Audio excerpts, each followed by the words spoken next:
Welcome to the Compendium Podcast hosted by Leadership Books. In just a moment, our host, Joseph Baker, will be joining us, along with a very special guest. Before we get started, I would like to introduce you to Joseph. He's a podcaster, event producer, writer, speaker, and audience builder. His passion is to help authors, speakers, and entrepreneurs build their audiences to monetize their leadership. Won't you please welcome our host, Joseph Baker. Well, welcome everyone to the Compendium Podcast hosted by Leadership Books. I am here today with Alexsys Thompson. Alexsys Thompson is the best-selling author of The Power of a Graceful Leader, featured by Entrepreneur Magazine as one of the best new leadership books in 2021. She's the creator of Gratitude 540 Journal Series, executive integration coach, founder of Ubuntu Living, Gene Key's Guide, and a member of the Forbes Coaching Council. She specializes in helping leaders step into their greatness by enhancing their strengths, creating strategies to bridge their gaps, and empowering their followers to do the same. Her work combines years of experience and study in leadership, gratitude, and manifestation. Over the past 2 decades, she's spoken at many conferences and events, as well as led group trainings focused on creating culture shifts through conscious conversations. Alexsys, welcome to the podcast today. Thanks. It's good to be here. Yes, and actually great to personally see you. We got to hang out a couple months ago in Nashville at the National Speakers Association, where you were a featured author and actually had some book signings. Real quick, what was that experience like for you a few months ago? Oh, it was lovely. And I connected with quite a few people in there that have followed up with me, which has been really nice. So it was nice to be a part of a group of people that were making something happen. And then to be in proximity with other humans was also lovely. Yes. I happened to overhear, a handful of your conversations with people that would come up to get their book signed, and you were, handing out copies of your book, The Power of a Graceful Leader. And I just, kind of had a sneak peek into some of the really cool conversations and really kind of even some magical moments, seeming taking place between you and some people where there was just some common ground and some common passion. That was really cool to see. Yeah, it was. Thank you. So we are here today and we're going to dive into a little bit of your work. You have this book, as we mentioned, The Power of a Graceful Leader. I'm going to read just the description here because I think this really helps us understand this book. So in The Power of a Graceful Leader, Alexsys Thompson shares how to begin integrating who you are and how you lead. Through her experience with this disconnect in her own leadership and having coached hundreds of leaders in their integration journey, Alexsys offers tools, tenets, and some relatable stories to support you in your journey toward becoming an integrated and graceful leader. You will find yourself making better decisions, building healthier relationships, and experiencing joy, love, and compassion as you transcend into the leader you were born to be. Very powerful stuff. Tell us a little bit about what inspired you to write on this topic. Yeah. So being an executive coach and working in corporate America at the senior ranks for a long time now, there's a couple of themes, patterns and themes that show up in anybody's life and their body of work through different decades as you're moving through. And this particular time, I was really starting to see with senior executives, they were one of two things happening typically. One, they were moving from a senior director or a light level VP into a C role or an SVP role.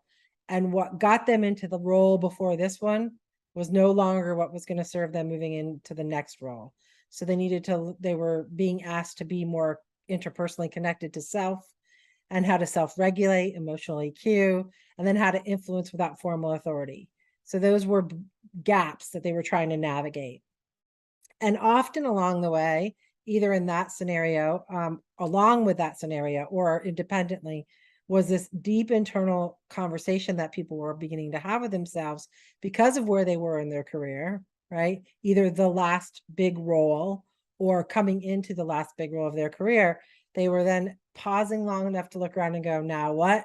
Or is this it? Or, oh my Lord, this wasn't what I expected. On all phases of elated with where they were, thinking it would have been something less, or not so much because they thought it was going to be something more. And so that internal dialogue, rightly so, I would say, creates an internal struggle.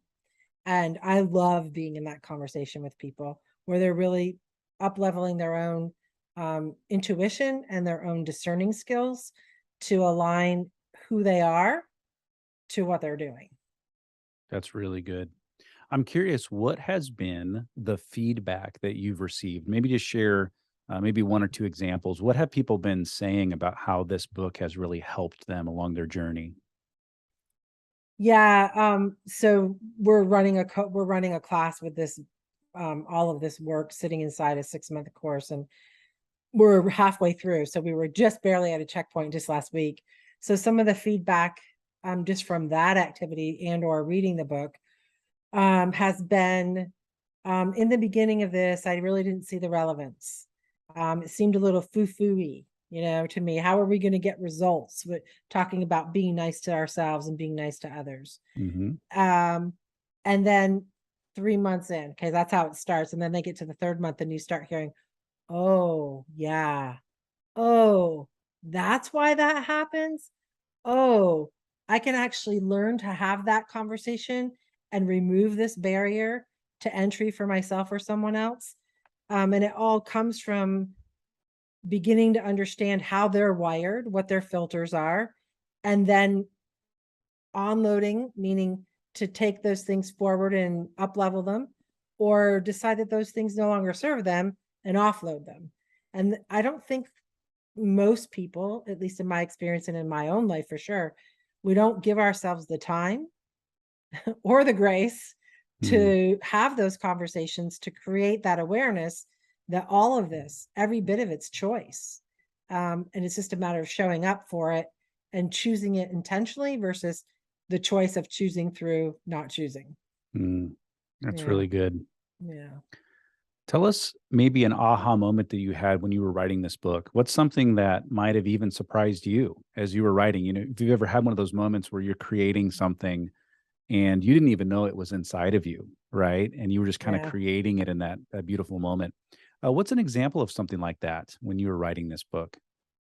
I think it was actually just, when I say channeling, that comes with so many different meanings for people, but it's not like a religious thing. It's more like you're being still long enough to let something come in through you, and then you just are the portal to bring it into some format. And we all do that all day. I just think the awareness of that wasn't often there for me. So when the tenants came in, because I was trying to, I'm writing the book and I need to create clarity and I need to create a path and all the things that go into writing a book, which was very new to me as well. They just came in all literally within a few hours. And so once I knew they were there, but I didn't have the construct that dropped in that particular day. And when that day came, and we were already halfway through writing the book at that point, and so you would think that should have happened like day one, but that's just wasn't the process. And so when that came in, it was such a beautiful time in the journey of writing this book, because it came in with clarity and anchors that I was looking for and needed. And probably the last tenet that I've listed in the 6 tenets, which is compassionately powerful, was the most fun to write because it's also the most hard to get.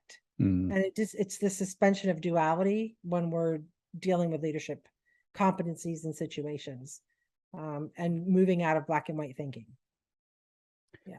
You mentioned the tenets that you have in the book. Are there any tenets that didn't quite make it in? Maybe some that you thought about later, that you would like to talk a little bit about now? Maybe something that's kind of almost a bonus. Yeah, I don't think that there's anything that didn't make it in. There is a part in here where I talk about my gratitude practice as a kind of foundational piece for me and my journey is moving into grace as a human being, much less in my leadership capacity. I often have pondered if I did that particular topic enough justice. I mean, I have and starting to co-create with others more and more gratitude journals in the Gratitude 540 series. And because of that and how that's coming in more, I'm I've wondered if I shortchanged that task a little bit in the book. Yeah. Yeah. What was that process like for you for writing? What was it? Was it painful? Was it easy? Did it come in sort of spurts or seasons? Like, just how do you describe that process for yourself? Yeah, no, at first it was a lot of fun. There's the novelty of it. And then there was the reality of it. And I wouldn't say that one of my strengths is organization. And and that's a huge part of this, is making sure that as you're telling your story, you're hooking it and looping it so that all the characters are developing along the way in a way that makes sense and isn't disjointed. And we've all read books where that something's missing and because they didn't anchor it back. So that was that was hard for me, because once I talked about it or wrote about it, I just wanted to move to the next thing. So that was a activity of patience, which actually was good for me in the long run. It did happen in seasons because I have the attention of a gnat at times. So I had, half of it done, and then I got busy with another cool project. And this is where the gift of COVID for me came in, because that created the pregnant pause for everybody in some way, shape, or form.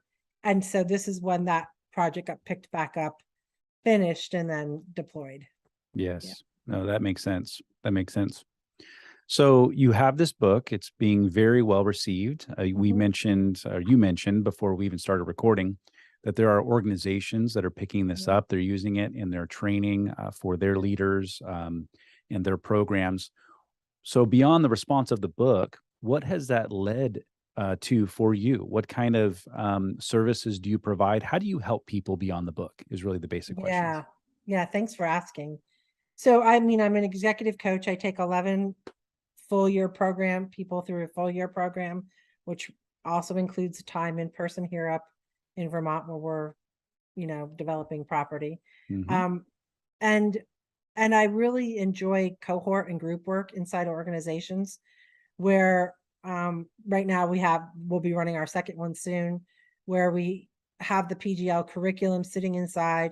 An organization picks 2 of the 6 tenants over 6 months that align to the values in the organization. So we're tethering it back into the OD work of creating change and communication. But what's happening that's been amazing in the blend of this, because we use an online learning platform, an app challenge along the way, and then cohort video work. And the depth of relationships that started to become a reality through the multi-faceted way we're approaching it, and obviously the content is starting to create a lot of shifts, and they're the shifts the organization was looking for. So the leaders that are in this group, this particular one I'm thinking of, are multi-layered. They're not just one subset, but they were all people that have really big formal and informal influence in the organization. And the organization wanted to know if they wanted to lead. Right? Because, so many of us get promoted because it's just like, that's the next step.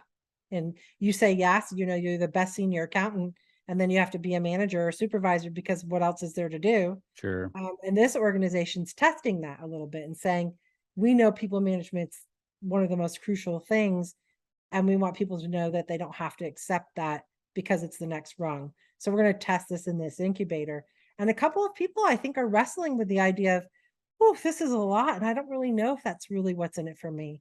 And that's a really nice outcome to have in a cultural shift that they're trying to create, where you can create safety enough where people can even pause enough to say, I don't know if I want to lead, and then not worry that they don't have work, right? Wow. So it's been quite beautiful. Wow. Give us an example of, sort of in a nutshell, what does the power of a graceful leader look like? Or even more simply, what does a graceful leader really look like in real life? So I think the transparency tenet is probably the flagship tenet that people are wrestling with from point of entry. And so because I'm watching that pattern evolve, I would say that that's where you might say you see a graceful leader. But what I also think is uber important for people to understand, that as we move from 5 sensory to multi-sensory beings, that you actually feel grace before you see grace. And that's not that's for the analyticals. I work with a lot of doctors and engineers, right? And that's just a weird concept at first to start to get your arms around. Sure. But once you settle into it and you realize that you do sense things far before you typically know things, that's where the grace starts to intersect the doing of leadership. And so I would say you feel a graceful leader before you know it. Yes. Yeah. No, that's great, and that actually leads me into what I was going to say. Even with my interactions with you, a few months ago, we were at that event together for a few days, and I sensed that from you. You could sense that you were a graceful leader, and that's always refreshing when you meet an author or an influencer or a thought leader who has a book, who has a message, and hopefully you hope that they're living that message, right? They're not just talking about it, but they're living that. And so in an interesting way, almost to your point, without fully having read your book yet, I already have a sense of what you mean by graceful leader because I've spent some time with you. And so I know what you're talking about. I know what you're talking about. Thank you. That's probably one of the most beautiful reflections I've had recently. So thank you. Good. Yeah. So for our listeners and viewers today, if they would like to get a hold of you, if they would like to get a copy of your book and maybe even follow up with you about some of your other services, where would they find you online? Yeah, so probably the easiest way is to type my name in. It's easy because it's spelled oddly. It's Alexsys Thompson.com. That's my website. I do have my own podcast called The Power of a Graceful Leader to go right along with the book. So it won't be hard to find me if you want to, and I would welcome your reaching out. Awesome. Well, Alexsys, it was a treat to be able to interview you today. It's great to see you again. Thank you so much for contributing towards this episode of the Compendium Podcast. Be sure to check out Alexsys's book as well as her work. And you can also find her book on leadershipbooks.com. And thank you all for listening and watching. And we wish you a great rest of your day. Thank you for joining us for today's broadcast. I do hope you enjoyed it as much as I did. And be sure to visit us online at leadershipbooks.store. There you'll find the works of some of the finest thought leaders today. And be sure to tune in here each week to gain even deeper insights from one of those leaders on the Compendium Podcast.